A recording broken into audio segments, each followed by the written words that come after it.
سلام.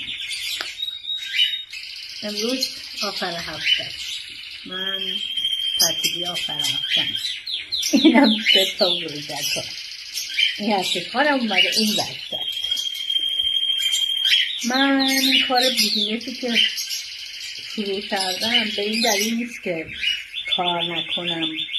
شاید کار نکردن و نشستم تو خونه، حتی سفر یا هر کار دیگه ای. خلاصه آدم برمیگرده خونه دیگه.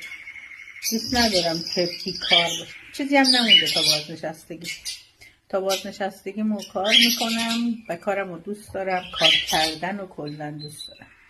اوقات فراغتم هم سعی میکنم ازش استفاده کنم دیگه. فعلا یه مهمون داریم. این مهمونه حسید خان. برای همین سخت 3 تاشون رو بردن بیرون. تنها هم بمونن خونه، چون میدونن ستایی با همن خونه رو